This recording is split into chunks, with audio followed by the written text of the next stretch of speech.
La niebla era densa aquella mañana, de esas que se pegan al parabrisas como una sábana húmeda y hacen que el mundo parezca mucho más pequeño y asfixiante. Sujeté con fuerza el volante de mi Seat Alhambra mientras avanzábamos por la M11 en dirección al aeropuerto de Madrid Barajas Adolfo Suárez. La calefacción zumbaba con un ruidito metálico, pero la cabina se sentía gélida no por el clima de la meseta, sino por el muro de silencio que se alzaba entre los dos. Me llamo David Martínez. A mi lado, con la mirada perdida en el blanco de la autopista, iba mi hijo Alejandro. Acaba de cumplir los 20. No había soltado una sola palabra desde que salimos de nuestro chalet en Pozuelo de Alarcón. Ni un gracias, ni un nos vemos en unos meses. Ni siquiera un gruñido cuando le pregunté si llevaba el pasaporte en la mochila. Solo ese silencio de plomo que pesaba más que el motor. ¿Estás emocionado por el programa de intercambio en Alemania? Lo intenté una vez más, buscando una grieta en su armadura. Él asintió apenas, sin girar la cabeza. Mira, Alejandro, sé que las cosas en casa han sido difíciles últimamente, pero... Papá, su voz sonó plana, cortante, como un cristal roto. ¿Podemos simplemente no hablar? Por favor. Tragué saliva y me concentré en la carretera, esquivando un taxi que cambió de carril sin avisar. ¿Cuándo nos convertimos en extraños? ¿Cuándo dejó mi propio hijo de mirarme a los ojos? Entramos en la zona de salidas de la Terminal 4 justo después de las 7. Alejandro agarró su mochila de montaña antes de que yo hubiera llegado a apagar el motor. Alejandro, espera un segundo. Se detuvo con la mano en el tirador de la puerta. Por un instante, el corazón me dio un vuelco pensando que se daría la vuelta. ¿Que me daría algo? Una media sonrisa. Un cuídate, papá. Cualquier gesto que borrara la frialdad de los últimos meses. En cambio, fijó la vista en un punto impreciso por encima de mi hombro. Hasta luego, papá. Ten cuidado al volver. Eso fue todo. Sin abrazo, sin apretón de manos, solo un gesto seco con la cabeza y el portazo que puso fin a la conversación. Me quedé allí, con el motor en ralentí, viéndolo caminar hacia las puertas automáticas hasta que la marea de viajeros lo engulló. 20 años criando a ese chico. Enseñándole a montar en bici en la casa de campo, a cambiar una rueda bajo la lluvia, a jugar al fútbol en la plaza del pueblo. Ahora, ni siquiera lograba que me dedicara una mirada limpia. Mi teléfono vibró con insistencia justo cuando me incorporaba a la vía de servicio de la M40. El nombre en la pantalla me hizo fruncir el ceño. Carmen Morales. Nuestra empleada del hogar, una mujer de 58 años que era la columna vertebral de nuestra casa. Llevaba 10 años con nosotros y jamás llamaba a mi móvil personal a menos que fuera una urgencia de vida o muerte. Conecté el Bluetooth con un mal presentimiento instalándose en el estómago. «Carmen, ¿pasa algo?» Su voz llegó temblorosa, apenas un susurro que el ruido del tráfico casi tapaba. «Señor Martínez. David. Por favor, escúcheme bien. Tiene que revisar las cámaras de seguridad. Ahora mismo. No espere a llegar». «¿Qué cámaras, Carmen? ¿Qué ha pasado?» Mi tono subió de octava. «Las del garaje y el porche». Su respiración se entrecortó en un sollozo ahogado. «Señor Martínez. No vuelva a casa. Todavía no. Busque un lugar seguro, un sitio con gente». El pulso se me aceleró de golpe. «Carmen, me estás asustando. ¿Ha entrado alguien? ¿Está bien Victoria?» No puedo explicárselo por teléfono. Siento que me vigilan. Solo revise las grabaciones de hace una hora. Y por lo que más quiera, no vuelva hasta que lo haga. La línea se cortó con un clic definitivo. El pánico empezó a treparme por la espalda. Maniobré como pude y detuve el coche en la primera vía de servicio que encontré, con las manos empezando a temblar sobre el cuero del volante. Carmen no era una mujer dada al drama, era una castellana vieja, sobria y directa. Si llamaba así, el mundo se estaba acabando. Saqué el móvil y abrí la aplicación del sistema de vigilancia que instalamos hace un par de años, después de una racha de robos en los chalets de la zona. Victoria, mi mujer, fue la que más insistió en poner cámaras de alta resolución en cada rincón del exterior. Deslicé la barra de tiempo en la cámara del garaje hasta las 6:45 de la mañana, apenas 10 minutos después de que Alejandro y yo saliéramos en su coche hacia Barajas. El video cargó en alta definición. Lo que vi me heló la sangre en las venas. Allí, bajo la luz fluorescente del garaje, estaba mi coche de diario, el Audi que suelo usar para ir a la oficina, aparcado donde lo dejé anoche. Para llevar a mi hijo al aeropuerto habíamos usado el SUV de Victoria porque tenía más maletero.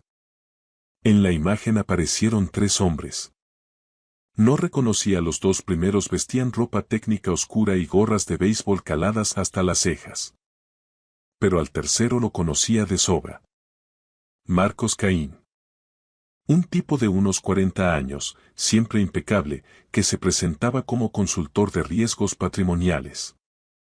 Victoria lo mencionaba de vez en cuando, decía que colaboraba en proyectos de auditoría externa con su empresa de logística.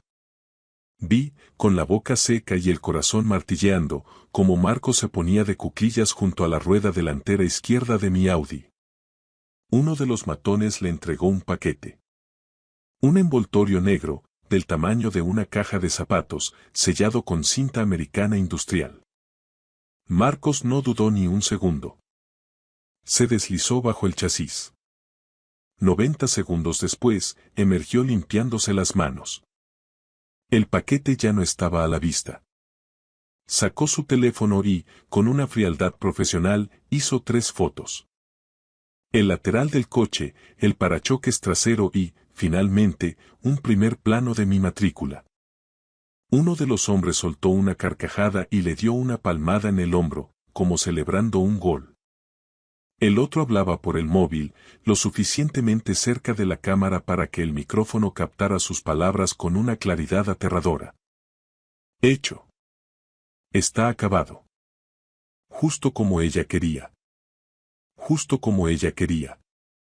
Lo reproduje otra vez. Y otra.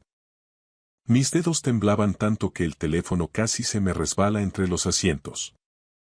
Marcos Caín, un hombre al que solo había visto un par de veces en cenas de empresa, estaba colocando algo ilegal bajo mi coche. Algo que querían que la policía encontrara. Cambié frenéticamente a la cámara del porche.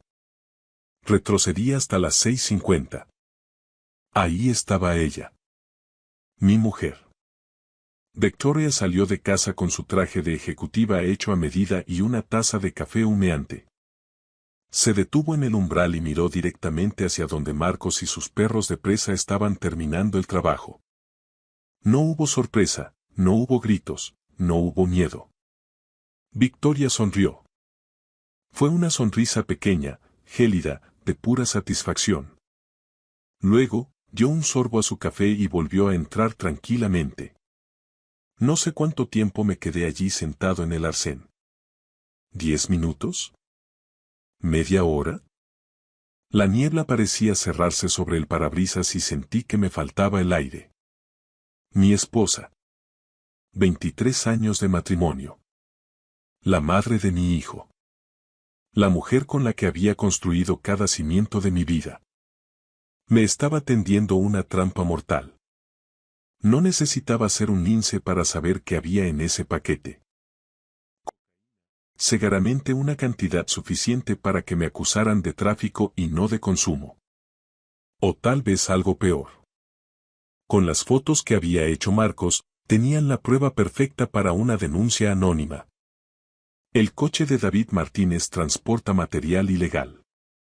Me enviarían directo a la trena en cuanto pusiera un pie en ese Audi. Y Alejandro.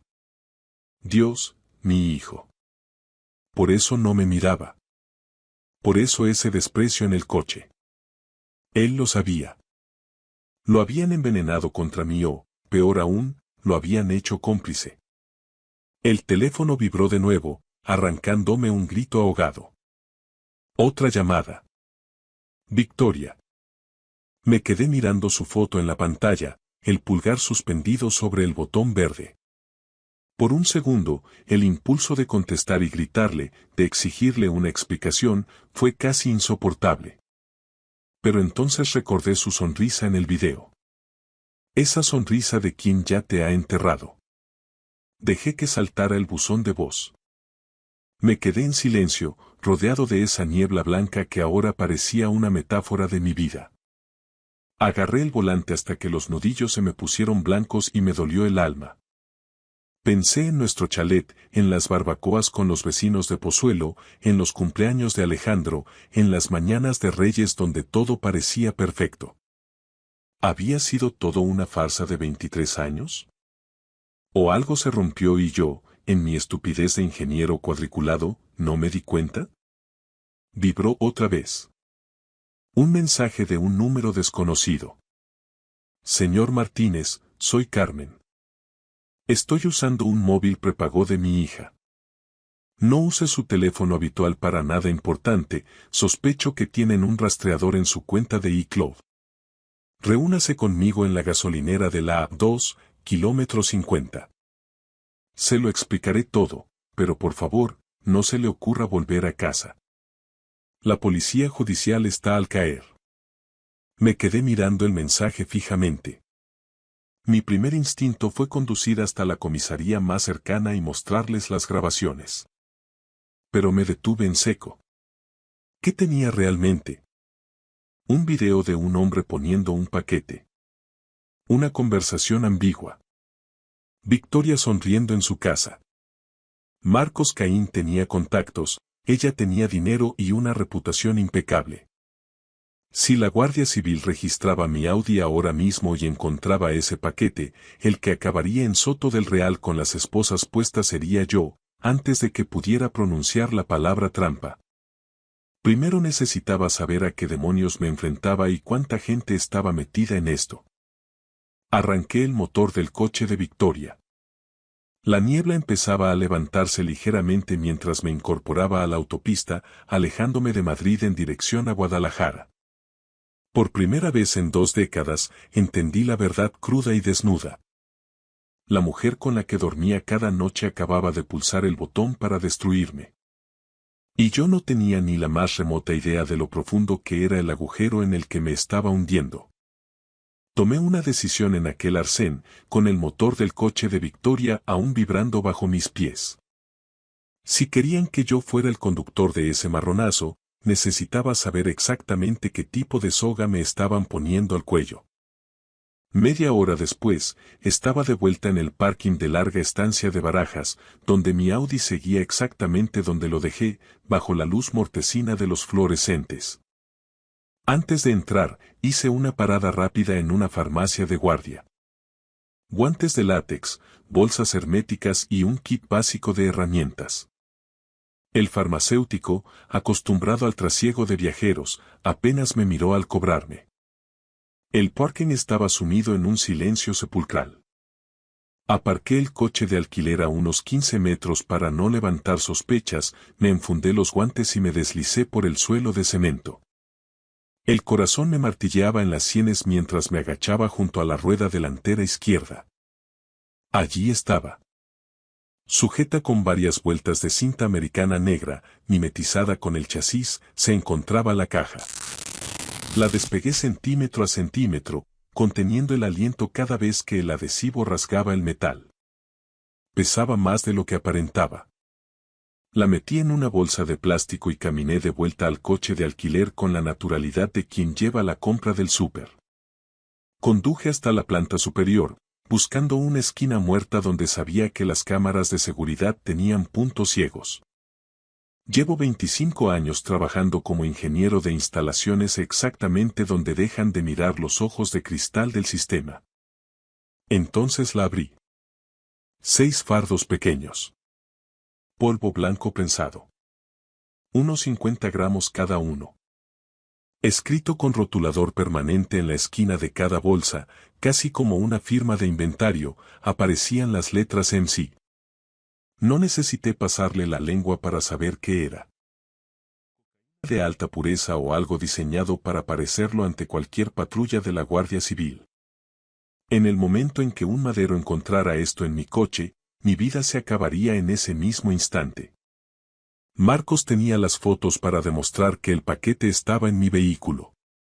Victoria jugaría el papel de esposa destrozada, Alejandro confirmaría mi supuesto comportamiento errático y yo me pudriría en Soto del Real antes de que pudiera decir inocente. Fotografié cada detalle con el móvil, volví a sellarlo todo y escondí el paquete bajo el asiento del copiloto del coche de alquiler. En ese momento, el teléfono vibró de nuevo. Era ella. Carmen. Contesté con la voz pastosa. Señor Martínez, ¿lo ha encontrado? La voz de Carmen era un hilo de angustia. Sí, Carmen. Lo tengo.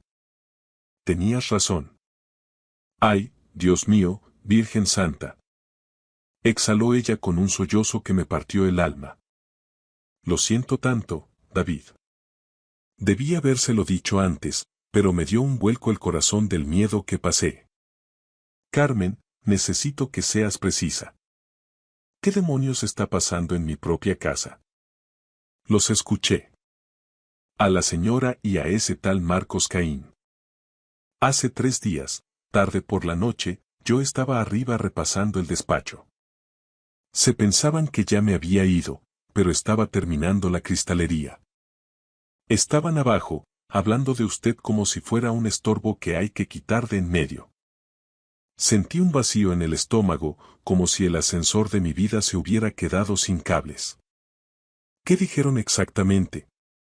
Dijeron que tenían que moverse ya, que usted estaba empezando a hacer demasiadas preguntas sobre las cuentas de la empresa. La señora dijo literal.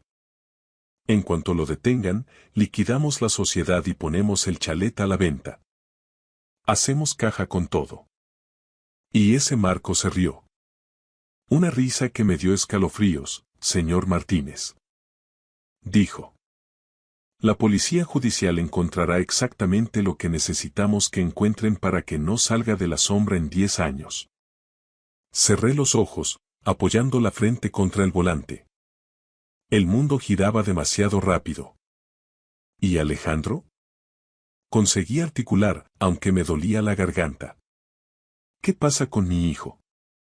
Hubo un silencio denso al otro lado de la línea. Luego, Carmen habló en un susurro casi inaudible. La señora le preguntó a Marcos. ¿Crees que Alejandro aguantará? Y él respondió. El chico ya está en el bote. Le hemos contado lo que necesitaba oír. Testificará contra su padre si hace falta para protegerte a ti. El chico ya está en el bote. La frialdad de Alejandro esta mañana no era rebeldía adolescente, era odio puro, alimentado por mentiras que yo ni siquiera conocía. ¿Cuánto tiempo llevaban cocinando este veneno? Señor Martínez, escúcheme bien. No se le ocurra volver a Pozuelo. Lo están esperando. La señora le dijo a Marcos que usted volvería directamente después de dejar al niño en la T4. Tienen a alguien vigilando la entrada de la urbanización. ¿Dónde estás tú, Carmen? No puedes quedarte allí. Me largué a primera hora. Le dije a la señora que me había dado un síncope y que me iba a urgencias. Estoy con mi hermana en Coslada, escondida. Has sido muy valiente, Carmen. Ella siempre había sido mucho más sagaz de lo que Victoria creía, siempre tratándola como aparte del mobiliario. ¿Por qué te arriesgas así por mí? Hubo una pausa larga, llena de estática y emoción. ¿Se acuerda de hace 5 años? ¿De mi Isabella? Claro que me acuerdo, respondí. Isabella tenía solo 25 años cuando le falló el corazón. Una cirugía de urgencia por un defecto congénito que el seguro se negó a cubrir por una cláusula miserable. Eran 120.000 euros que Carmen no vería ni en 3 vidas. Yo saqué 50.000 de mi cuenta personal y se los transferí sin pestañear. Le dije que era un regalo de la empresa, que no era un préstamo. Jamás se lo mencioné a Victoria para evitar sus juicios sobre mi excesiva generosidad. Usted salvó la vida de mi niña, David, su voz se quebró definitivamente. Murió 2 años después, sí, pero esos 2 años. Usted me regaló 2 años más de abrazos con ella. Eso no se paga ni con todo el oro del mundo. Yo no voy a dejar que esa mujer le destruya a usted. Se me humedecieron los ojos, solo en aquel parking frío. Carmen. Ahora eres tú la que me está devolviendo la vida. Usted es un buen hombre. La señora. Escupió el nombre con desprecio, ella es otra cosa. No tiene alma. Me quedé allí, sujetando el móvil en una mano y viendo cómo mi vida de 23 años se desmoronaba en la otra. ¿Qué hago ahora? No tengo nada más que este paquete. Huya, escóndase y busque pruebas de verdad. Pruebas que un juez no puede ignorar. No solo mis palabras. ¿Cómo voy a conseguir eso desde la calle? Tengo algo para usted, añadió Carmen con un tono conspiranoico. Una memoria USB. Llevo meses viendo cosas raras y empecé a copiar archivos del portátil de la señora cuando se lo dejaba encendido en el despacho. Hay correos con marcos, movimientos de cuentas en el extranjero.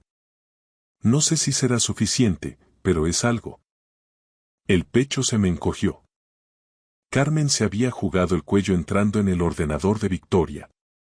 Carmen, si se llegan a enterar de que tienes eso. No lo harán. Para ella soy invisible, solo la mujer que limpia sus baños. Ella ni me ve cuando entro en la habitación. Esa es su debilidad. Se cree superior a todos. Me dio una dirección. Un área de servicio en la AP2, pasando Alcalá de Henares, casi llegando a la provincia de Guadalajara. Nos veríamos allí en un par de horas. Ten mucho cuidado, Carmen. Y gracias. De corazón.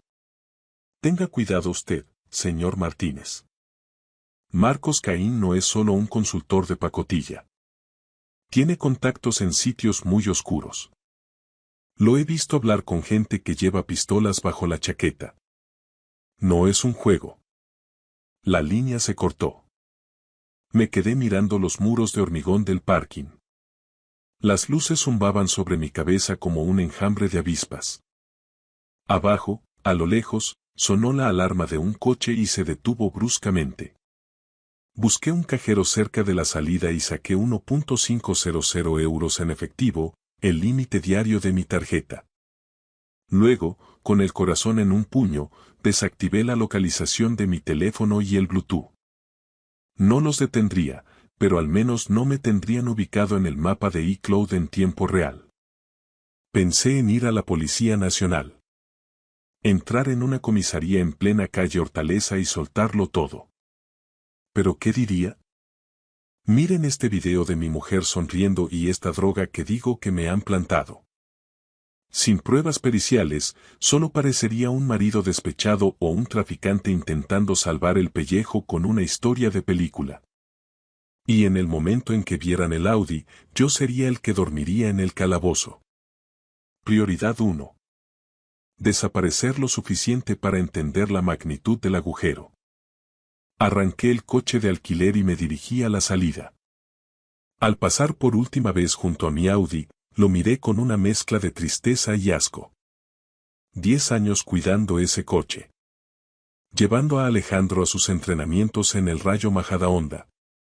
Cargando las maderas para la pérgola del jardín que construí con mis propias manos. Ahora, ese coche era un caballo de Troya cargado de veneno. La carretera se extendía ante mí, gris y hostil. Carmen tenía respuestas. Tenía archivos. Pero mientras Madrid desaparecía por el retrovisor y las naves industriales daban paso a los campos de Castilla, un pensamiento paranoico empezó a carcomerme. ¿Y si esto era otra fase del plan? ¿Y si Marcos ya había llegado a Carmen? ¿Y si me dirigía directo a una emboscada en una gasolinera solitaria? Miré el asiento del copiloto. La bolsa con el polvo blanco estaba ahí, recordándome que ya no había vuelta atrás. Tenía poco tiempo para decidir mi siguiente movimiento. ¿Estaba corriendo hacia mi salvación o hacia mi propia ejecución? La gasolinera de la A2 estaba desierta, envuelta en ese silencio tenso de las provincias que lindan con Madrid. Carmen me esperaba apoyada en un viejo Seat Ibiza gris, un coche que pasaba desapercibido en cualquier polígono. Tenía los ojos hinchados y enrojecidos de tanto llorar, pero sus manos no temblaron cuando me entregó un sobre acolchado, caliente por el sol que empezaba a pegar en el asfalto. Aquí está todo, señor Martínez. El USB con los correos, los extractos de las cuentas que ella ocultaba en el extranjero y las fotos de los documentos que le hizo firmar a usted entre papeles de la empresa. Carmen, no sé cómo voy a pagarte esto. Me has devuelto la vida. Ya lo hizo usted hace 5 años, David, respondió ella con una sonrisa triste, cargada de memoria. Ahora, escúcheme bien. Victoria no actúa sola. Marcos tiene amiguetes en la Policía Nacional, gente de paisano que le debe favores turbios. No vaya a la comisaría de Pozuelo ni a ninguna cercana. Necesita que el mundo lo vea antes de que ellos puedan extraviar las pruebas. Seguí su consejo. Me registré en un hostal de carretera cerca de Guadalajara con un nombre falso. Javier Solana. No pegué ojo. Conecté el USB y empecé a navegar por las entrañas de mi propia traición. Mi vida entera estaba siendo desmantelada en archivos PDF y mensajes de WhatsApp que quemaban la vista. Febrero. David está empezando a sospechar de los movimientos en la cuenta de ahorros. Tenemos que acelerar el proceso, le escribió Victoria a Marcos.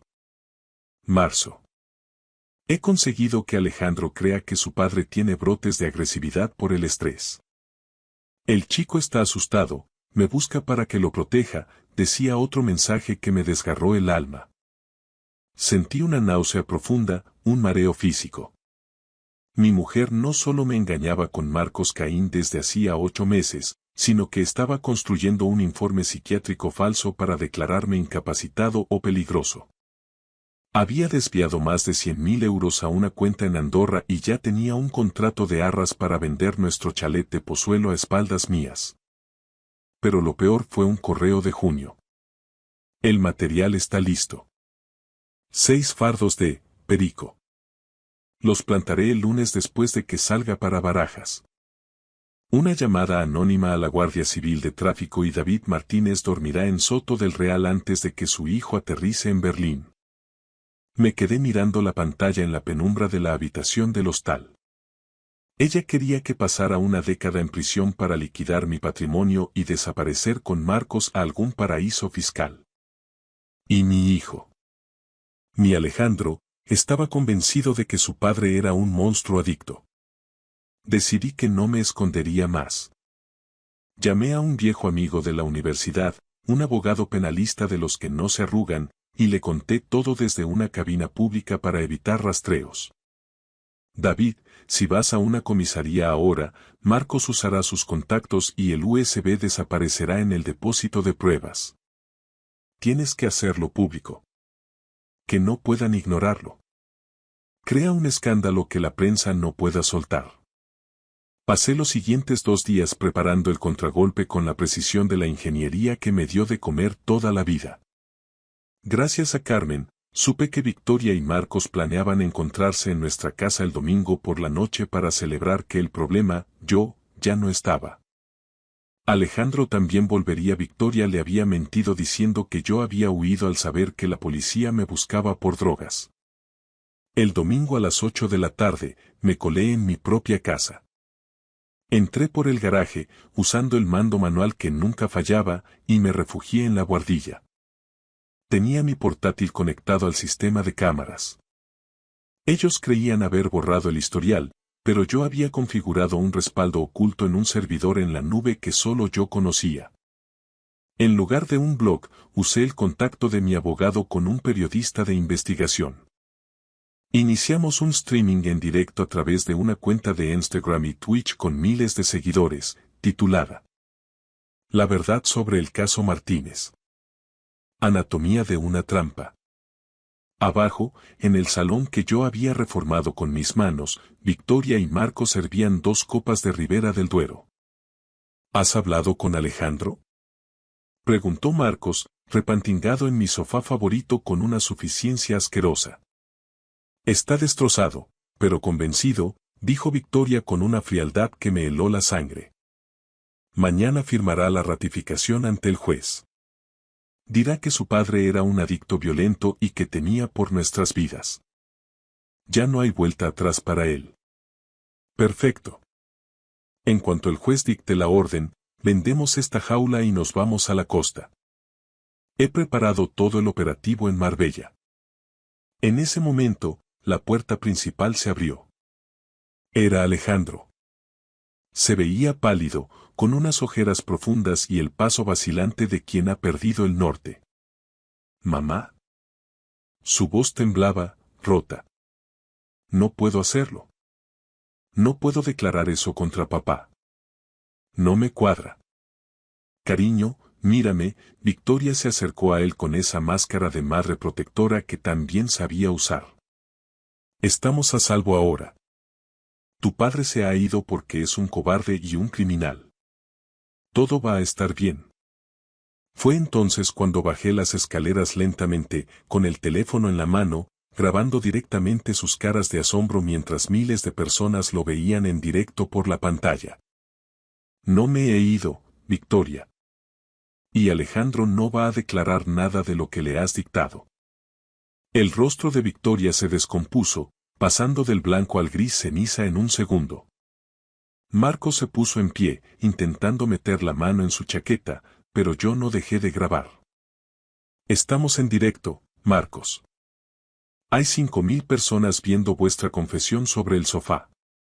La policía está de camino, y esta vez no son tus amigos los que vienen a buscarme. Alejandro se quedó paralizado, mirándome con los ojos llenos de lágrimas y una confusión que empezaba a transformarse en rabia hacia la mujer que tenía al lado. La niebla se había disipado por completo. El silencio que siguió a mis palabras fue absoluto, roto únicamente por el zumbido del aire acondicionado. Marco se puso en pie de un salto, como un resorte, mientras Victoria dejaba caer su copa de vino. El cristal estalló contra el suelo de mármol de Carrara, dejando una mancha roja que parecía una herida abierta en el salón. ¿David? ¿Pero qué cojones haces aquí?, tartamudeó ella, su voz perdiendo toda la elegancia ejecutiva. Llamaré a la policía ahora mismo. Estás fuera de control, tienes el coche cargado de droga, nos vas a hundir a todos. La policía ya está escuchando, Victoria. Toda España está escuchando, dije con una calma que no sabía que poseía. Le mostré la pantalla del portátil que descansaba sobre la repisa de la escalera. El contador de la transmisión en vivo superaba ya los 25.000 espectadores. Los comentarios en el chat volaban tan rápido que era imposible leerlos, una marea de indignación pública en tiempo real. Alejandro, hijo, dije, bajando el último escalón y mirándolo directamente a los ojos, ignorando a los otros dos. Mírame de una vez. No soy un adicto. No me he vuelto loco. Marcos te ha estado chantajeando, ¿verdad? Sé lo de tus deudas de juego en esas casas de apuestas online. Sé que te dio los 20.000 euros para callar a esos matones a cambio de tu silencio y de tu testimonio contra mí. Alejandro se derrumbó como si le hubieran cortado los hilos. Se tapó la cara con las manos y sus hombros empezaron a sacudirse violentamente. El chico de 20 años que pretendía ser un hombre volvió a ser el niño asustado de Pozuelo. Él me dijo que te matarían si no lo hacía, papá. Gritó entre sollozos, con la voz rota por la culpa. Dijo que estabas fuera de control, que habías perdido la cabeza con el dinero y que la única forma de salvarnos a todos era sacarte de en medio antes de que nos arrastraras al fango. Marcos, viendo que su mundo de consultor impecable se desmoronaba, intentó abalanzarse sobre mí para quitarme el teléfono y cortar la conexión. Pero yo no era el mismo hombre ingenuo de hacía 3 días. Había llamado a la Guardia Civil 10 minutos antes de entrar, dándoles mi ubicación exacta y avisando de que había hombres armados y una situación de rehenes. Una mentira necesaria para que el destacamento de la zona de Majadahonda viniera con todo. Ni un paso más, Marcos, le advertí, manteniendo el pulso firme. Carmen me lo contó todo. Tengo los correos que enviaste desde el portátil de Victoria. Tengo el paquete de que plantaste en mi Audi. Con tus huellas dactilares y esas iniciales estúpidas escritas en las bolsas. Pensaste que yo era un ingeniero aburrido que no se fijaría, pero te equivocaste de lleno. Victoria, viendo que la agresividad no funcionaba, intentó cambiar de táctica en un último alarde de manipulación. Se acercó a mí con el rostro desencajado por lágrimas que parecían brotar por encargo. David, por amor de Dios. Escúchame. Marcos me obligó, me tenía amenazada con la empresa. Yo tenía miedo por ti, por Alejandro. Lo hice por nosotros. Basta, Victoria. Cállate ya, la corté, sintiendo un asco que me quemaba la garganta.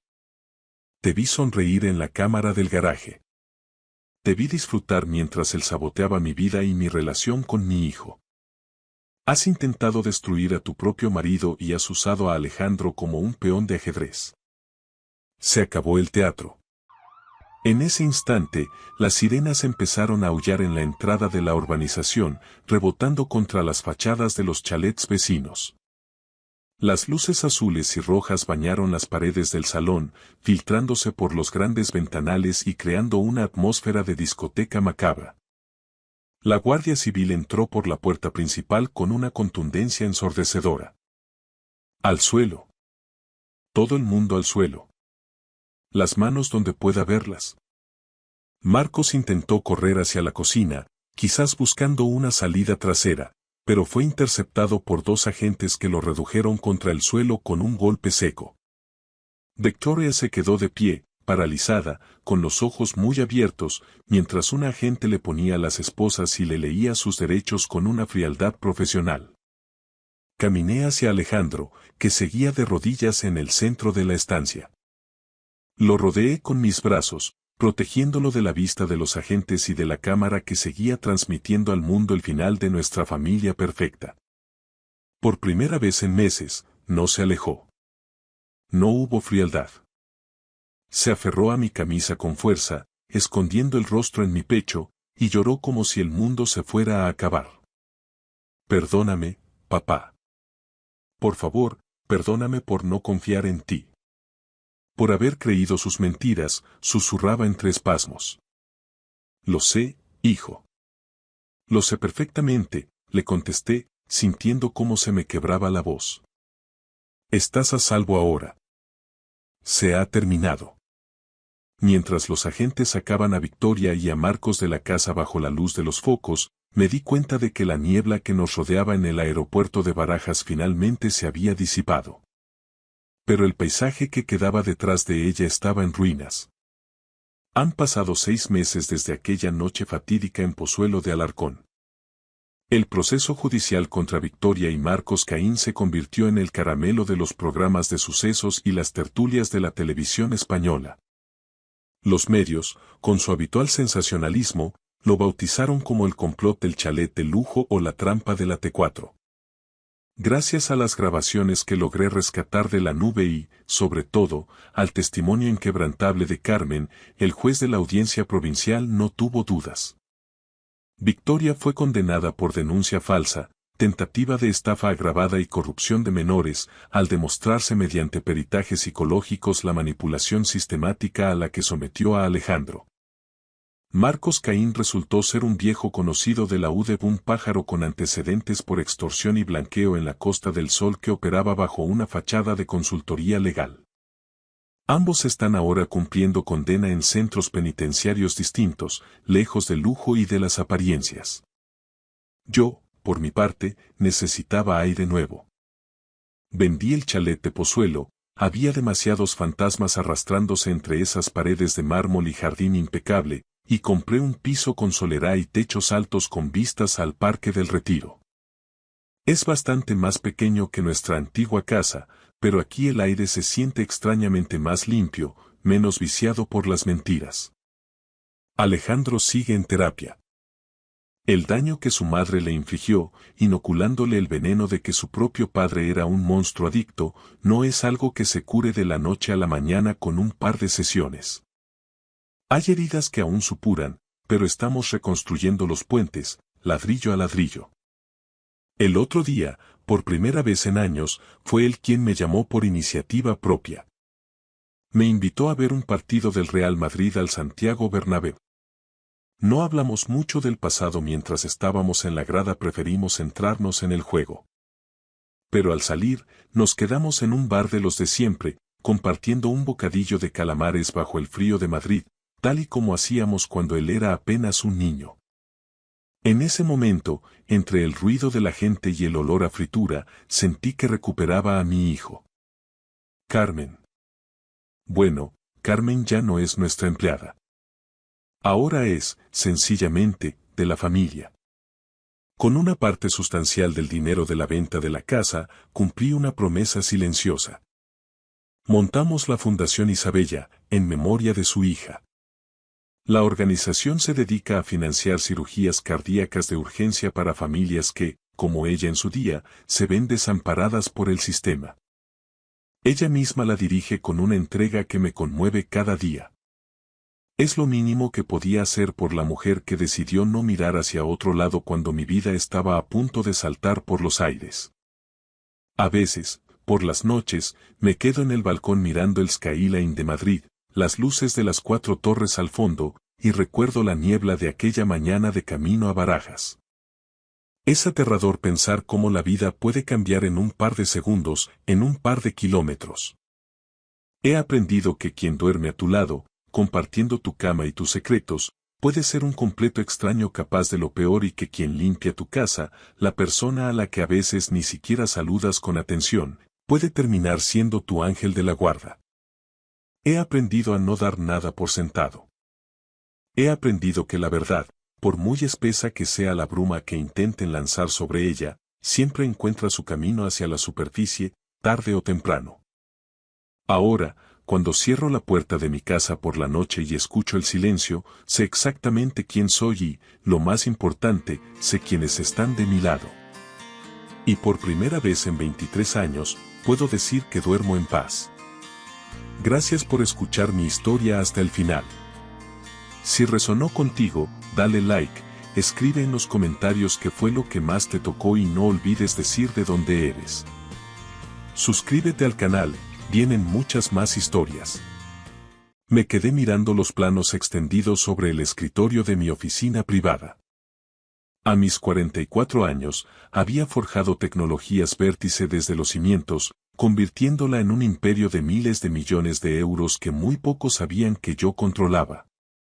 La mayoría de la gente solo veía mi actitud modesta y mi vestuario discreto, una elección calculada para mantener la atención lejos de mi verdadera riqueza y poder. Hace 10 años, conocí a Verónica Polson en una gala benéfica en Madrid. Era impactante, una modelo de cabello cobrizo con una ambición que le brillaba en los ojos. Nuestro noviazgo fue rápido y apasionado. Fui cauteloso a la hora de revelar mi cartera financiera completa, ya me habían quemado las cazafortunas antes. Mantenía la apariencia de ser un consultor autónomo moderadamente exitoso, mientras mis activos reales estaban ocultos tras un laberinto de sociedades pantalla y fideicomisos privados. Señorita Polson, su cita de las 2 ya está, la voz de mi asistente, Belén, llegó por el interfono. Que pase, Belén. Entró Nacho Pardo, mi amigo más antiguo y la única persona que conocía la magnitud real de mi patrimonio. Habíamos crecido en el mismo barrio obrero de Vallecas, ambos luchando por salir adelante a base de pura determinación. ¿Sigues viviendo como un currante de clase media teniendo la cuenta a rebosar de millones?, preguntó Nacho, dejándose caer en el sillón de cuero frente a mí. Esbocé una pequeña sonrisa. Verónica todavía cree que gano unos 75.000 euros al año. Últimamente me ha estado presionando para que muestre más ambición. Mientras tanto, ella está trepando por la escalera corporativa en dinámica cúspide como si le fuera la vida en ello, observó Nacho, aceptando el café solo que Rafael le ofrecía. Aspira a ese puesto de vicepresidenta. La ceremonia es el mes que viene. Mi voz no mostró emoción alguna. Y yo iré como el marido abnegado que la avergüenza por no llevar el reloj adecuado o por no saber qué cubierto usar primero. El tono de Nacho era amargo, nunca le había caído bien Verónica. Me recliné en mi silla. Ella no sabe que yo financié la ronda de inversión que salvó a Dinámica Cúspide hace 5 años, ni que he estado adquiriendo acciones de la empresa silenciosamente durante los últimos 3 años. ¿Por qué jugar a esto, Rafael? ¿Qué sentido tiene? Mis ojos se endurecieron. Ya sabes lo que pasó con Diana. Necesitaba estar seguro esta vez. Diana, mi novia de la universidad, me dejó en el momento en que mi primer negocio fracasó, solo para intentar volver arrastrándose cuando mi segunda empresa triunfó. Aquella experiencia me dejó cicatrices. ¿Y estás seguro de Verónica? Mi teléfono vibró en ese instante. Era una notificación del sistema de seguridad que había instalado en nuestra casa de La Moraleja. Movimiento detectado en el dormitorio principal a las 14:17. Un miércoles, cuando Verónica debería estar en la oficina. Estamos a punto de averiguarlo, dije en voz baja. Verónica Polson se miró al espejo por tercera vez. Su traje de Armani azul marino proyectaba exactamente la imagen que deseaba. Poderosa, impecable, imparable. A sus 37 años, estaba a punto de convertirse en la vicepresidenta más joven de la historia de Dinámica Cúspide. Si tan solo su marido estuviera a su altura. Rafael era cómodo, previsible y carecía por completo del instinto asesino que ella ansiaba. Nunca sería el hombre influyente con el que esperaba casarse, pero era amable, estable y, convenientemente, no cuestionaba sus noches de trabajo hasta tarde. Su teléfono sonó. Era un mensaje de Adrián Castro, su superior directo y el hombre con el que compartía cama desde hacía 8 meses. En mi casa en 30 minutos. Necesitamos discutir tu ascenso antes de la decisión final. Verónica sonrió. Se había ganado ese ascenso tanto en la sala de juntas como en el dormitorio. Adrián puso sus ojos en ella desde el momento en que entró en la empresa. Cuando sugirió por primera vez discutir su trayectoria profesional durante una cena, ella supo exactamente a dónde conduciría aquello. Respondió. En camino.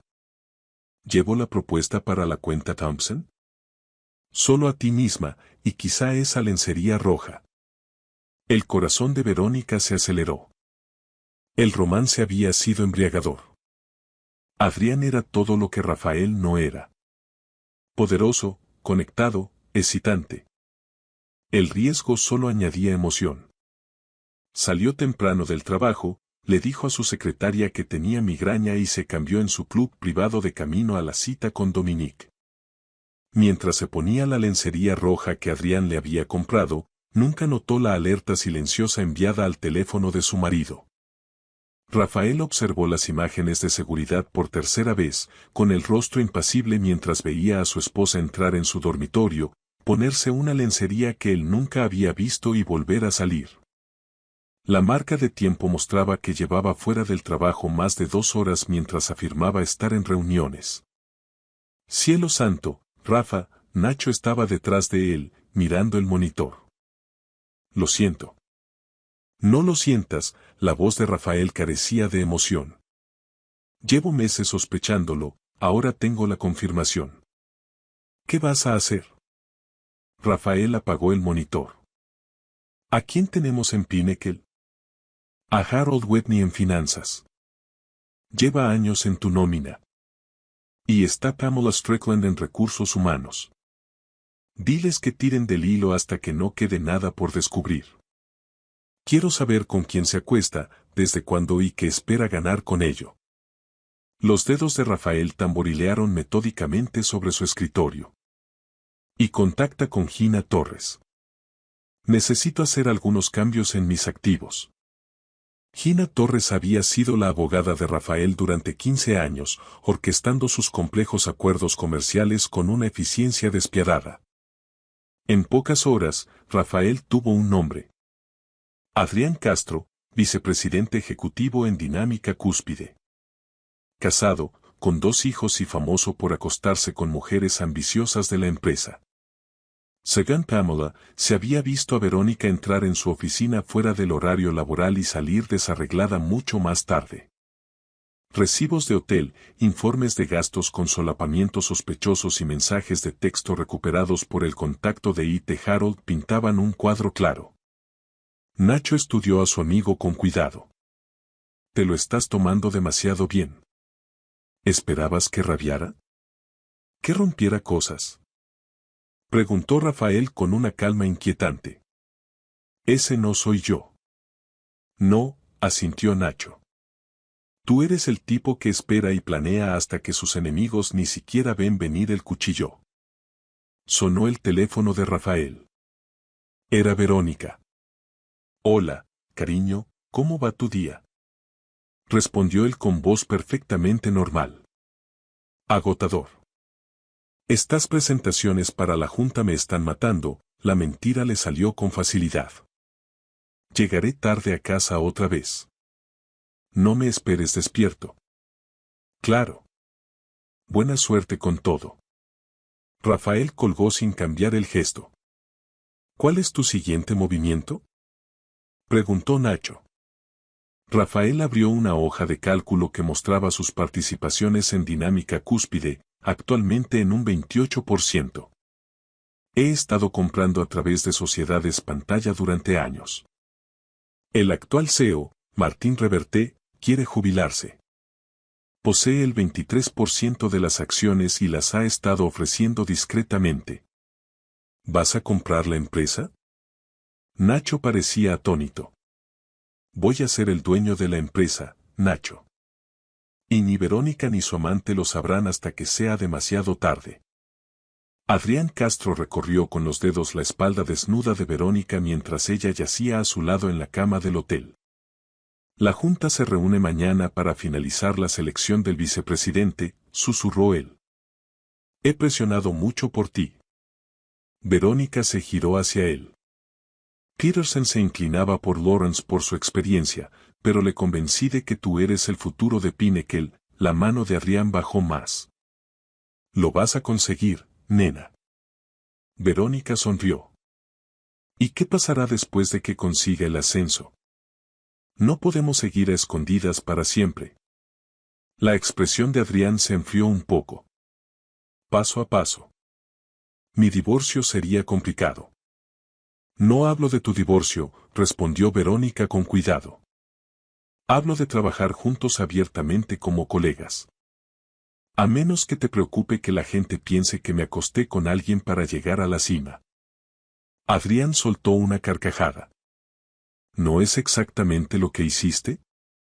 Las palabras escocieron, pero Verónica forzó una risa. Ambos sabemos que soy la candidata más cualificada. El dormitorio solo me dio la oportunidad de demostrarlo. Lo que te ayude a dormir por las noches, murmuró Dominique, consultando ya su teléfono. Hablando de dormir, deberías irte. Mi mujer empieza a sospechar. De camino a casa, la euforia de Verónica por el ascenso luchaba con el mal sabor de boca que le habían dejado las palabras de Dominique. Pero no importaba. Una vez fuera vicepresidenta, su dinámica de poder cambiaría. Rafael la estaba esperando cuando llegó, a pesar de que ella le había dicho que no lo hiciera. ¿Cómo ha ido el trabajo? Preguntó él amablemente. Agotador. Estamos ultimando las elecciones de VP, se quitó los tacones. ¿Alguna buena noticia? Sus ojos seguían sus movimientos. Nada oficial todavía, Verónica le dio un rápido beso en la mejilla. Me voy a duchar y a dormir. He hecho la cena. Está en la nevera si tienes hambre. El destello de culpa que sintió Verónica fue rápidamente suprimido. Rafael era un buen hombre, simplemente no era el hombre que ella necesitaba para alcanzar las alturas que deseaba. Durante las siguientes 4 semanas, Rafael ejecutó su plan con precisión quirúrgica. A través de una red de sociedades pantalla, negoció silenciosamente con Martín Reverté su participación del 23% en Dinámica Cúspide. Está listo para firmar, informó Gina Torres, deslizando los documentos sobre el escritorio de Rafael. Pero quiere conocer al comprador primero. Organízalo. Reservado en el Club Financiero Génova, instruyó Rafael. Y asegúrate de que el acuerdo de confidencialidad sea blindado. Nadie sabrá esto hasta que yo esté listo. La reunión con Reverté fue fluida. El veterano CEO quedó impresionado con la visión de Rafael. No eres en absoluto lo que esperaba, comentó Reverté mientras compartían un coñac tras firmar los papeles. La mayoría de los buitres tecnológicos quieren desmantelar empresas como la mía. No soy como la mayoría de los buitres, respondió Rafael. Veo el potencial de Pinnacle. Solo necesita una nueva gestión. Con las acciones de Reverté aseguradas, Rafael controlaba ahora el 51% de la compañía, un hecho que solo conocían él, Gina, Nacho y Harold Whitney. ¿Cuál es tu calendario?, preguntó Nacho mientras revisaban los documentos finales de adquisición. La ceremonia de Verónica es en 2 semanas. Martín anunciará su jubilación el día anterior, y yo seré presentado como el nuevo dueño inmediatamente después. Ella no tiene idea de que su marido está a punto de convertirse en su jefe. Nacho sacudió la cabeza. Es casi poético. No busco poesía, la voz de Rafael se había vuelto afilada como una cuchilla en las últimas semanas. Busco justicia. Rafael levantó la vista de los documentos. ¿Conseguiste lo que te pedí sobre Adrián Castro? Nacho deslizó una memoria USB sobre la mesa. Ahí tienes todo lo necesario para destruirlo. Registros financieros, pruebas de sus aventuras con otras 3 mujeres en la empresa además de Verónica, y sus tratos bajo cuerda con la competencia. Perfecto. Rafael se guardó la memoria en el bolsillo. Y el anuncio de la vicepresidencia. El comité votó ayer. Tu mujer lo consiguió. Se hará público en la ceremonia. La sonrisa de Rafael no llegó a sus ojos. Entonces todo está procediendo exactamente según lo planeado. La noche antes de su ceremonia, Verónica no podía dormir. Después de años de sacrificio y maniobras estratégicas, mañana se convertiría oficialmente en vicepresidenta de operaciones en Dinámica Cúspide. Estuvo tentada de escribir a Dominique, pero dudó. Las cosas habían estado tensas entre ellos. Una vez que la emoción inicial de su aventura se desvaneció, empezó a ver sus rasgos menos atractivos. Su egoísmo, su crueldad casual, el modo en que la trataba como una posesión. Pero él cumplió su promesa. Había conseguido el ascenso. Rafael la había sorprendido mostrando un interés genuino en su logro, incluso comprándole un vestido de diseñador para la ceremonia. El pensamiento de Rafael le produjo una punzada de culpa. Había estado inusualmente atento últimamente, llevándole el café por la mañana, preguntando por su día. Por un momento, Verónica se preguntó si lo había juzgado mal. Entonces su teléfono vibró con un mensaje de Dominique. El CEO acaba de convocar una reunión de emergencia. Gran anuncio mañana antes de la ceremonia. Algo está pasando. El corazón de Verónica se aceleró. ¿Qué podía ser tan importante como para eclipsar su ascenso? ¿Sabes qué es?, respondió ella. No, pero sea lo que sea, es gordo. Martín parecía nervioso. Dormir era ya imposible. Verónica se quedó mirando el techo, con la ansiedad revolviéndose en su estómago. En el dormitorio al final del pasillo, Rafael estaba despierto en su escritorio, terminando los preparativos. En su pantalla, los correos de Harold Whitney confirmaban que todo estaba listo. El anuncio de la jubilación de Martín sería a las 9 de la mañana, seguido de la presentación del nuevo dueño en la ceremonia de las 11 de la mañana. Que se suponía sería el triunfo de Verónica. Rafael cerró su portátil con una pequeña y fría sonrisa. 10 años de matrimonio, 8 meses de traición, y mañana todo daría sus frutos. La mañana de la ceremonia amaneció despejada. Rafael ya se había ido cuando Verónica despertó. Había una nota en su almohada diciendo que se verían en Pinnacle para el evento. El teléfono de ella estaba inundado de mensajes. Felicitaciones por su ascenso y confusión por el misterioso anuncio de la empresa. Adrián escribió de nuevo. Martín acaba de decir al equipo ejecutivo que se jubila. Efectivo inmediatamente. El nuevo dueño toma el mando hoy. A Verónica se le hundió el estómago. Un cambio de liderazgo podía poner en peligro todo lo que había trabajado. Los nuevos CEOs solían traer a sus propios equipos. Llamó a Dominique, quien respondió en voz baja. No puedo hablar mucho. La reunión va a empezar. ¿Quién es el nuevo dueño? ¿Qué significa esto para mi ascenso? Nadie sabe quién ha comprado la empresa. Algún inversor silencioso que ha estado acumulando acciones. Sobre tu ascenso. Hizo una pausa. Sigue en pie, pero hay rumores de una reestructuración. Dominique, he trabajado demasiado para esto. Me lo prometiste. Te prometí un ascenso, no seguridad laboral. Mira, me tengo que ir. Hablamos en la ceremonia. Colgó. Verónica se vistió metódicamente con su nuevo vestido color burdeos. Necesitaba aliados. Trató de llamar a Rafael, pero saltó el buzón de voz. Te veo allí, dijo tras el tono. ¿Hay algún tipo de sacudida en Pinnacle? El CEO se jubila. Dudó y añadió. Puede que necesite tu apoyo hoy. Rafael estaba en la antigua oficina de Martín Reverté, revisando el horario del día con Harold Whitney y Pamela Strickland. Todos los ejecutivos han sido notificados de la jubilación de Martín, informó Harold. Las especulaciones sobre el nuevo dueño están desatadas. Perfecto, asintió Rafael. ¿Y la ceremonia de VP? Sigue programada para las 11 en el centro de conferencias, confirmó Pamela. Aunque la gente está más interesada en conocer al nuevo dueño que en celebrar los ascensos. Rafael consultó su reloj. ¿Qué hay de Adrián Castro? Ha estado llamando a toda su red intentando obtener información, dijo Harold. Está nervioso. Debería estarlo. Rafael se levantó y se ajustó su traje de Tom Ford hecho a medida. Nada que ver con la ropa de confección que Verónica solía verle. ¿Está todo preparado para su despido?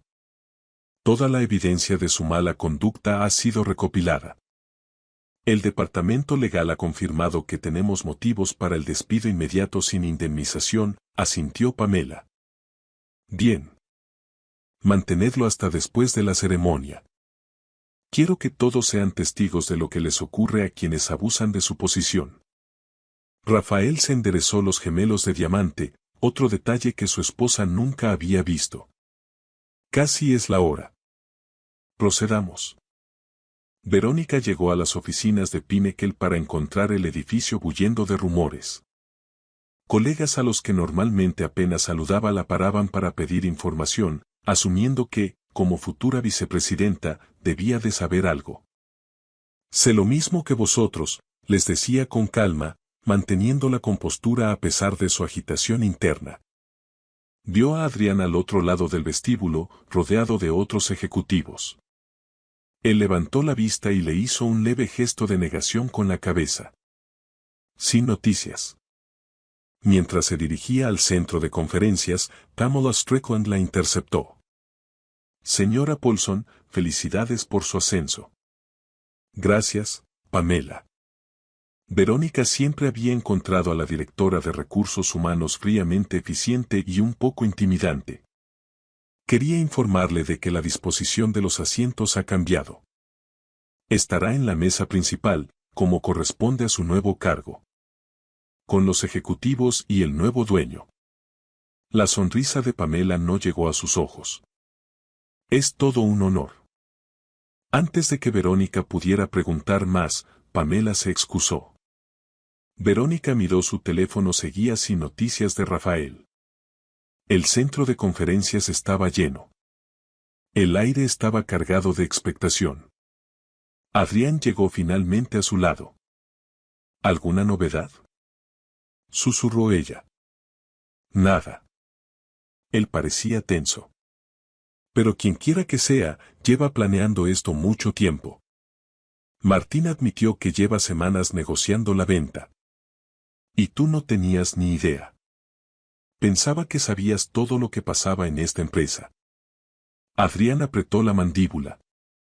Aparentemente no. Mira, déjame hablar a mí cuando llegue el nuevo dueño. Yo ya he navegado cambios de régimen antes. Soy perfectamente capaz de. Solo sígueme la corriente, la cortó él. No es el momento de que intentes demostrar nada. Antes de que pudiera responder, las luces se atenuaron y Martín Reverté subió al estrado. La sala quedó en silencio. Buenos días, familia de Pinnacle, comenzó Martín. Como muchos habréis oído, hoy marca una transición significativa para nuestra empresa. Tras 30 años al timón, anuncio mi jubilación. Un murmullo recorrió la audiencia. Dinámica Cúspide ha sido adquirida por Quantum Holdings, una firma de inversión privada con los recursos para llevar a esta empresa a alturas que yo solo soñé. Me gustaría presentaros al fundador y CEO de Quantum Holdings y nuevo dueño de Dinámica Cúspide. Martín señaló hacia la entrada lateral del escenario. A Verónica se le cortó la respiración cuando una figura familiar caminó con paso firme hacia el estrado. Rafael Ruiz, vestido con un traje impecable que ella nunca había visto, estrechó la mano de Martín y se acercó al micrófono. Su postura, su forma de caminar, incluso su expresión. Todo se había transformado del marido modesto que ella creía conocer. Gracias, Martín, la voz de Rafael resonó sin esfuerzo por la sala atónita. Sus ojos encontraron a Verónica entre el público, cuyo rostro era una máscara de puro shock. A su lado, Adrián se había quedado pálido. Para los que no me conocen, mi nombre es Rafael Ruiz. Fundé Tecnologías Vértice hace 15 años y desde entonces he expandido mi cartera a través de Quantum Holdings. Hoy, me enorgullece añadir a Dinámica Cúspide a esa familia. Los susurros estallaron. Verónica sintió que la sangre se le retiraba del rostro al comprender las implicaciones. Su marido, su supuestamente modesto y poco ambicioso marido, era el dueño de su empresa. Creo en el potencial de Pinnacle, decía Rafael.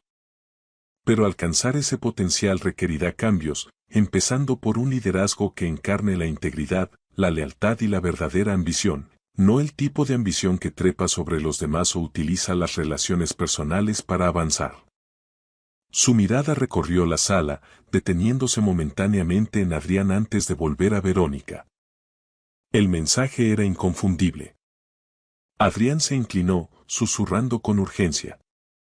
Nunca me dijiste que tu marido era Rafael Ruiz. ¿Tienes idea de quién es ese hombre?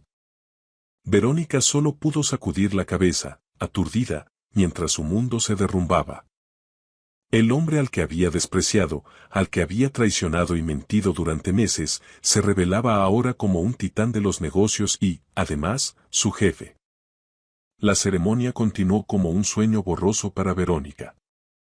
Rafael anunció varios cambios organizativos, confirmando algunos ascensos, incluido el de ella, pero sugiriendo que vendrían más cambios. En ningún momento reconoció su relación en público, pero la tensión era palpable. Los colegas que sabían que ella estaba casada con un tal Rafael estaban atando cabos.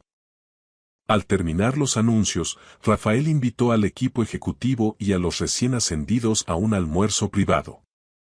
Mientras la gente se movía hacia el comedor, Verónica se quedó paralizada. Adrián la agarró del brazo. Tenemos que hablar ahora mismo. La arrastró a una oficina vacía cercana y cerró la puerta. ¿Pero qué narices, Verónica? Su rostro estaba desencajado por el pánico. Tu marido es Rafael Ruiz, el multimillonario tecnológico. No tenía ni idea, dijo Verónica débilmente. Me dijo que era consultor. Vivimos en una casa normal, conducimos coches normales. Él nunca. ¿Entiendes lo que esto significa? La interrumpió Dominique. Es el dueño. Es nuestro jefe. ¿Y si sabe lo nuestro? No lo sabe, dijo Verónica rápidamente, aunque un nudo de pavor se formaba en su estómago. Las palabras de Rafael sobre la lealtad de repente parecían dardos directos. Más vale que esté segura. Adrián caminaba de un lado a otro. Porque si lo sabe, estamos acabados. Rafael no es así, intentó convencerse a sí misma. Es razonable. Incluso si sospechara algo, no lo haría. Verónica, Adrián la agarró por los hombros. Los hombres como Rafael Ruiz no llegan a donde están siendo razonables cuando se les traiciona. Y no viven vidas modestas a menos que estén escondiendo algo o poniendo a prueba a la gente. Un golpe en la puerta los hizo saltar. Pamela Strickland entró sin esperar respuesta. El señor Ruiz solicita su presencia en el almuerzo. Señora Paulson, dijo, enfatizando su apellido de casada. Y señor Castro, los miembros de la Junta también preguntan por usted. Iremos enseguida, dijo Dominique, ajustándose la corbata. Por separado, creo que sería lo mejor, ¿no les parece? Los ojos de Pamela eran puro hielo. La implicación era clara. Verónica se sintió enferma mientras seguía a Pamela al comedor, con Adrián unos pasos por detrás. Rafael observó a su esposa entrar en la sala, notando su palidez y la distancia cuidadosa que Adrián mantenía. Harold Whitney se acercó a él. Todo está listo. La Junta tiene la documentación sobre la conducta de Castro. Apoyarán el despido. Bien, asintió Rafael. ¿Y el ascenso de mi mujer sigue siendo oficial como pedí? Harold parecía inseguro. ¿Está seguro de que es prudente, dado lo que sabemos? Oh, cuento con ello, Rafael sonrió levemente. Verónica siempre ha querido poder y reconocimiento. Veamos cómo lo gestiona cuando viene con un coste. Al otro lado de la sala, Verónica aceptaba felicitaciones con una sonrisa forzada, mientras sus ojos buscaban repetidamente a Rafael. Él le dirigió un leve asentimiento cuando sus miradas se cruzaron y luego centró su atención en otros ejecutivos. El almuerzo transcurrió con una formalidad asfixiante. Rafael se movía con soltura, mostrando un conocimiento profundo de las operaciones de Pinnacle que dejó pasmados a los presentes. Finalmente, se acercó a Verónica. Felicidades por su ascenso, vicepresidenta Paulson, dijo con voz lo suficientemente alta para que los colegas cercanos oyeran. Su dedicación a Pinnacle ha sido ciertamente exhaustiva. Rafael, tenemos que hablar, susurró ella con urgencia. Esto es. No tenía idea de que tú. En efecto, tenemos que hablar, asintió él con amabilidad, de muchas cosas. Pero ahora no es el momento. Tenemos audiencia. Miró significativamente a su alrededor. Por favor, Rafael, la voz de ella bajó aún más. ¿Qué es esto? ¿Qué estás haciendo? Por un breve instante, la máscara cayó y Verónica vio algo frío e implacable en los ojos de su marido. ¿Qué estoy haciendo? Repitió suavemente. Estoy mostrándote quién soy realmente, Verónica. Tal como tú me has mostrado quién eres tú. Antes de que ella pudiera responder, él se giró para dirigirse a la sala. Si me prestan atención un momento, tengo un último anuncio. La sala enmudeció. Rafael señaló a Harold y Pamela para que se unieran a él. Dinámica Cúspide siempre se ha enorgullecido de su integridad y conducta ética, comenzó Rafael.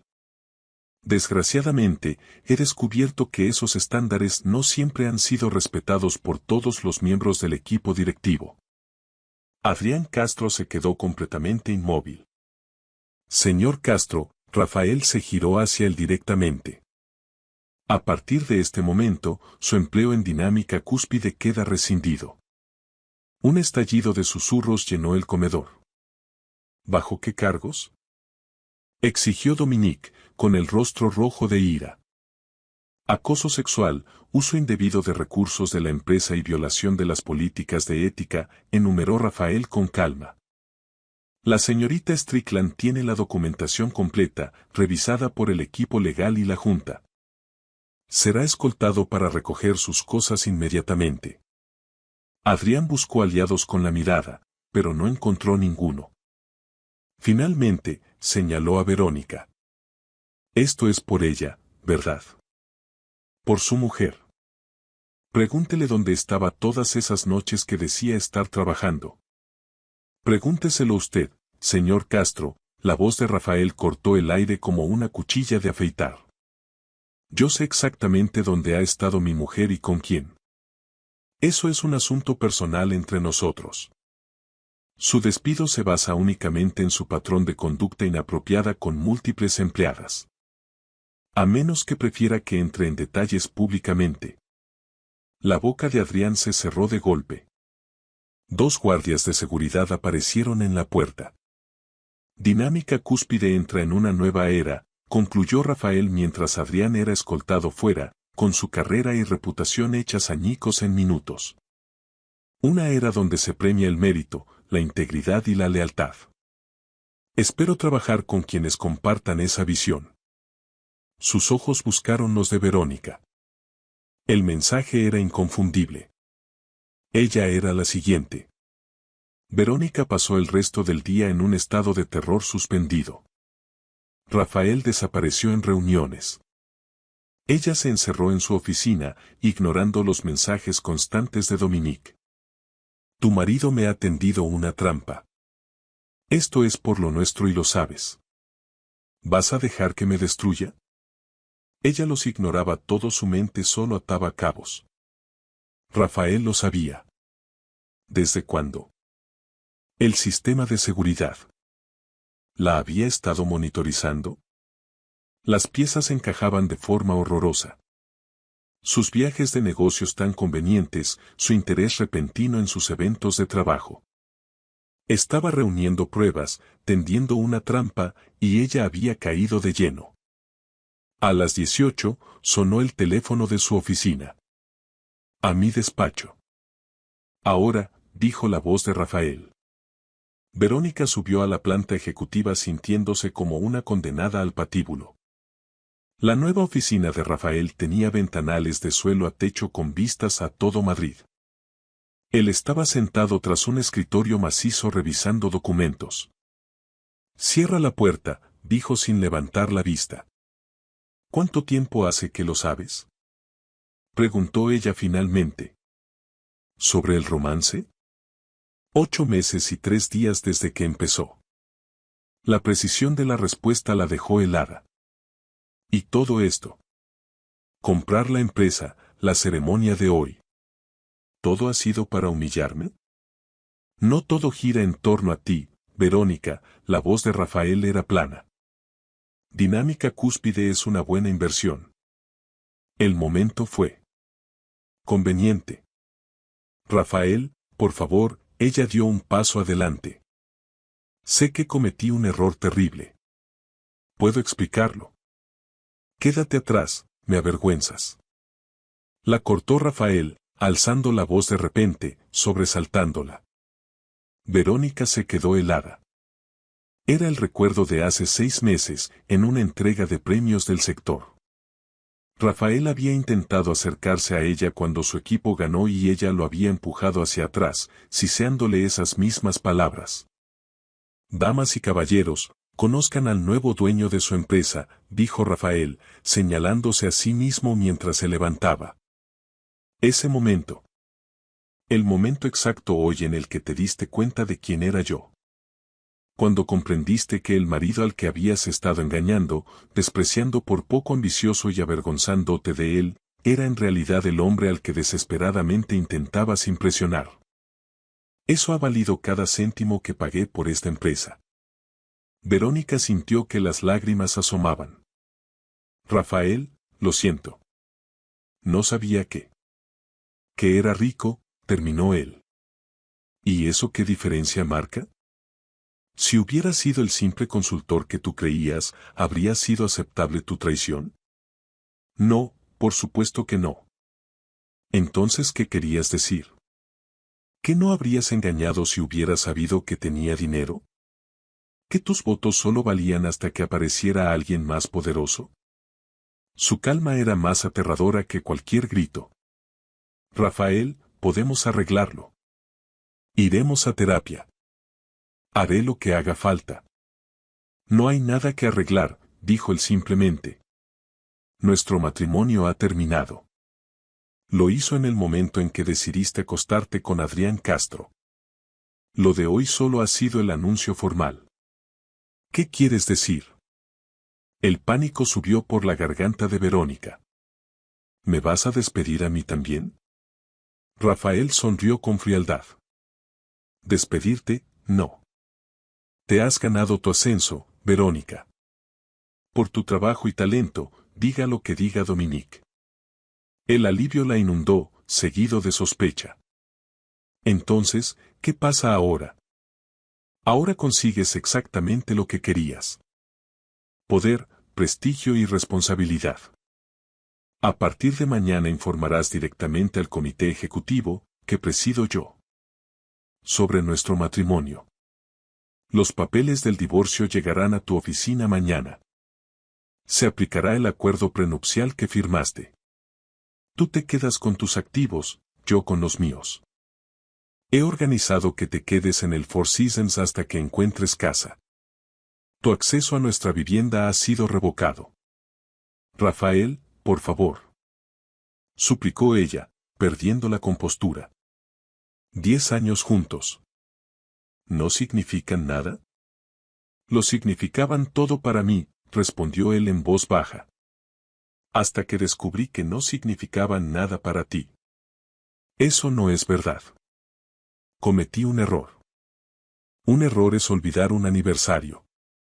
Lo que tú hiciste fue una elección tomada repetidamente durante meses mientras me mirabas a los ojos y me mentías cada día. Rafael pulsó el interfono. Señorita Strickland, por favor escolte a la señora Paulson fuera y asegúrese de actualizar sus credenciales de acceso. Pamela apareció al instante. Por aquí, señora Paulson, dijo con desapego profesional. Rafael, por favor, no hagas esto. Lloraba Verónica. Ya está hecho. Adiós, Verónica.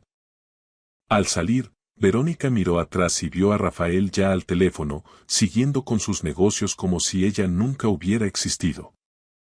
Lleva 3 horas en su despacho con las persianas bajadas, informó Harold a Rafael una semana después. Los papeles del divorcio se entregaron esta mañana. Rafael asintió, revisando proyecciones en su tablet. ¿Y su trabajo? Impecable, admitió Harold.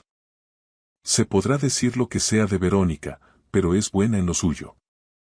Ya ha reestructurado el equipo de operaciones y ha detectado 3 ineficiencias que se nos pasaron en la auditoría. No me sorprende, dijo Rafael. No me casé con ella por su cara bonita. Nacho, que había sido nombrado miembro de la junta, se inclinó hacia adelante. ¿De verdad vas a mantenerla después de todo? Separo los sentimientos personales de las decisiones de negocio, respondió Rafael. A diferencia de otras personas. El interfono zumbó. Señor Ruiz, Adrián Castro está en el vestíbulo exigiendo verle. La seguridad está allí. Rafael intercambió una mirada con Nacho. Que suba escoltado. Minutos después, un Adrián Castro desaliñado entró en el despacho. Me has arruinado, escupió Dominique. Ninguna empresa me tocará con el historial de despido que has creado. Sus elecciones le arruinaron, señor Castro. Yo solo las documenté. Esto es una venganza personal por Verónica y ambos lo sabemos, gruñó Dominique. ¿Te hace sentir poderoso destruir mi carrera porque tu mujer me prefería a mí en su cama? Los guardias de seguridad se tensaron, pero Rafael les indicó que esperaran. Señor Castro, si esto fuera una venganza personal, usted estaría en una condición mucho peor que el simple desempleo. La voz de Rafael era casi conversacional. Las otras 3 mujeres a las que coaccionó para tener relaciones sexuales prometiéndoles ascensos podrían no estar de acuerdo con su versión. Adrián palideció. Eso es mentira. Pamela tiene declaraciones firmadas de las 3, continuó Rafael, que he decidido no hacer públicas por respeto a su privacidad. Una cortesía que puedo revocar en cualquier momento. ¿Qué quieres de mí? El tono de Adrián se desinfló. Nada. Usted es irrelevante. Aunque le sugiero que acepte el puesto en nuestra filial de Vigo que Recursos Humanos le ofreció ayer. Es la única oferta que probablemente reciba en este sector. ¿Galicia? ¿Esperas que me mude allí? No espero nada de usted. Simplemente le doy una oportunidad para evitar la bancarrota. Es negocio, no es personal.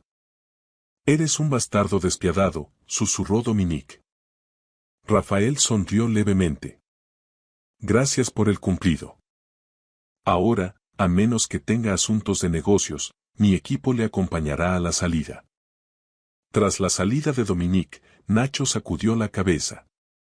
Vigo. Eso es frío, Rafa. Literal y figuradamente. Tienes suerte de que solo sea eso, dijo Rafael, volviendo a su trabajo. Verónica miraba los papeles del divorcio.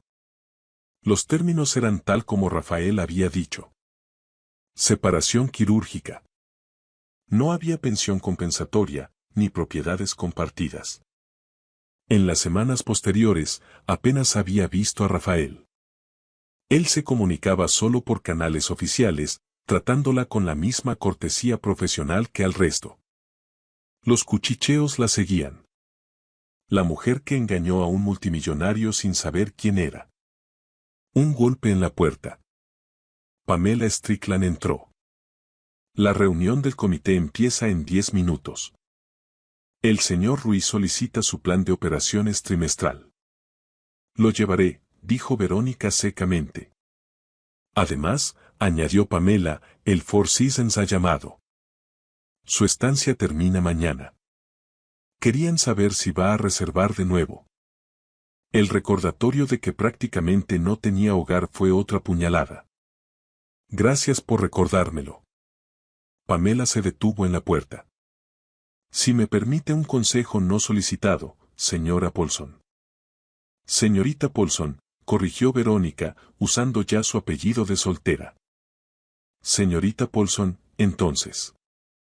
Cualesquiera que sean sus problemas personales con el señor Ruiz, no deje que afecten a su rendimiento. Él no busca razones para despedirla, busca razones para respetarla. Valora la competencia por encima de todo. Es su único camino. Con ese consejo críptico, Pamela se fue. Verónica recogió sus materiales. Si Rafael respetaba la competencia, ella le demostraría lo competente que podía ser. Reconstruiría su reputación y le obligaría a verla como algo más que su exesposa infiel. Era su única oportunidad de salvar algo del naufragio de su vida. Al otro lado de la ciudad, Adrián Castro estaba sentado en su lujoso piso, con una botella de whisky medio vacía, viendo ofertas de trabajo. Todas las puertas se cerraban. El mundo era pequeño y las noticias volaban. Rafael Ruiz lo había puesto en la lista negra sin decir una palabra. Su exmujer ya le había pedido el divorcio. El hambre y la ruina asomaban. Un odio profundo hacia Rafael Ruiz empezó a arder en sus entrañas. Tenía que haber una forma de devolverle el golpe. Sacó su teléfono y escribió a Verónica. Tenemos que hablar. No sobre nosotros, sino sobre cómo hundirlo. Mañana, son las 8 de la tarde, bar del Hotel Rivera. Ven sola. Verónica miró el mensaje de Adrián durante un minuto antes de borrarlo. No quería saber nada de sus planes. Estaba reconstruyendo su vida paso a paso. Para su sorpresa, Rafael había cumplido su palabra. No la boicoteaba. En las reuniones, su opinión era escuchada y considerada. Era un purgatorio extraño. Respeto profesional unido a rechazo personal.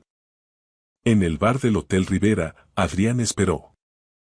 A las 21, tras 4 whiskies, aceptó que Verónica no vendría. Recibió un mensaje. El puesto en Vigo ha sido cubierto.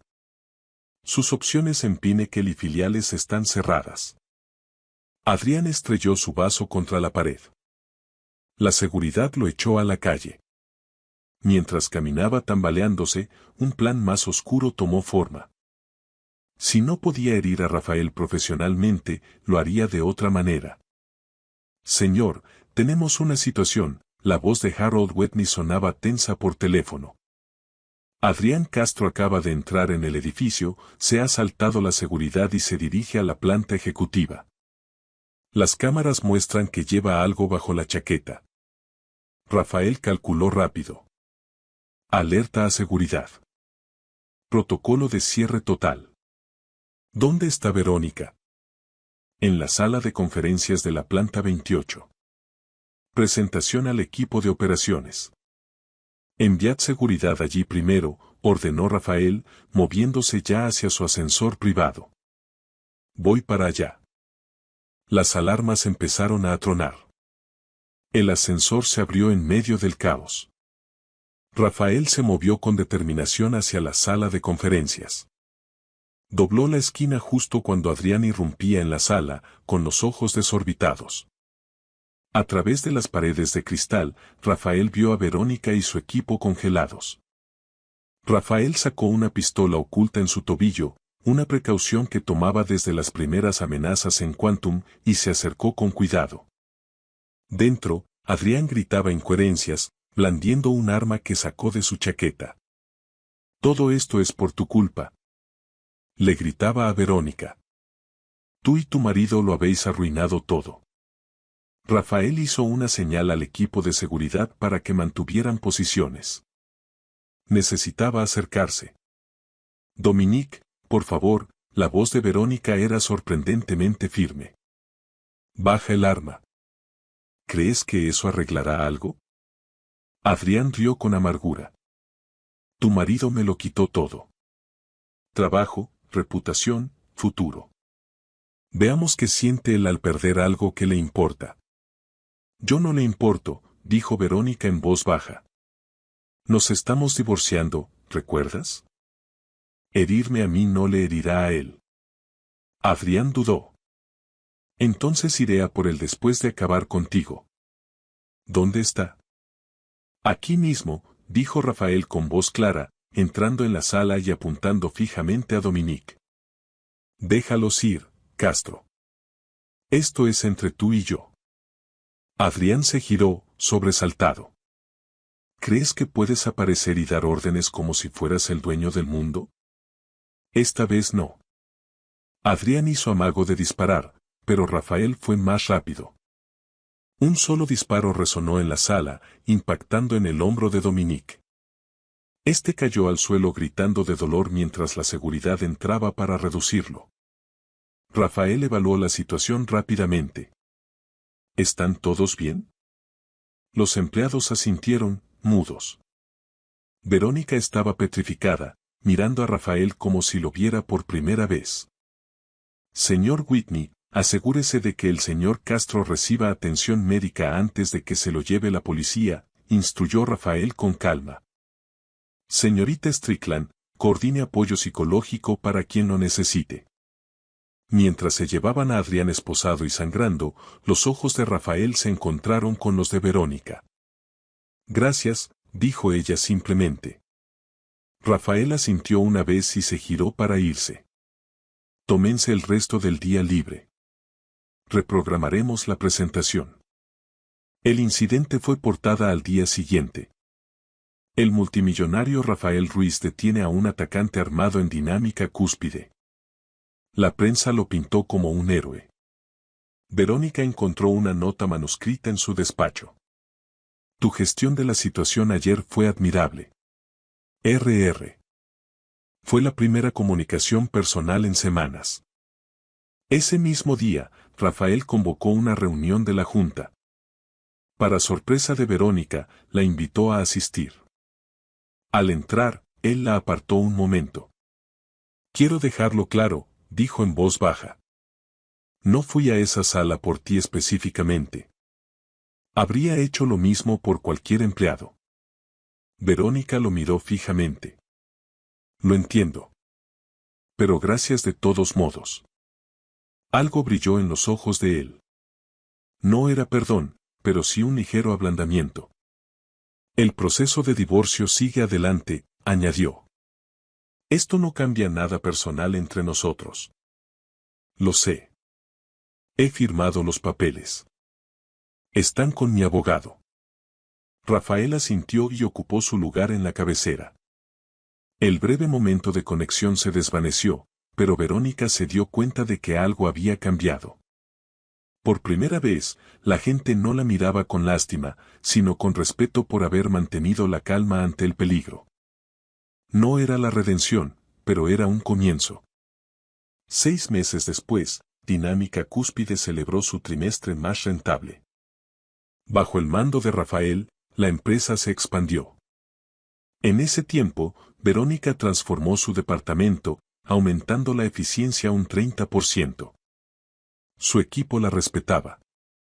El divorcio se había finalizado 3 meses antes sin mucho ruido mediático. Adrián Castro había sido condenado a 7 años de prisión. En la superficie, todo estaba estable. Pero Verónica se sentía a la deriva. Su éxito profesional le parecía vacío sin nadie con quien compartirlo. Seguía pensando en Rafael. En una gala benéfica, lo vio solo en la terraza con un whisky.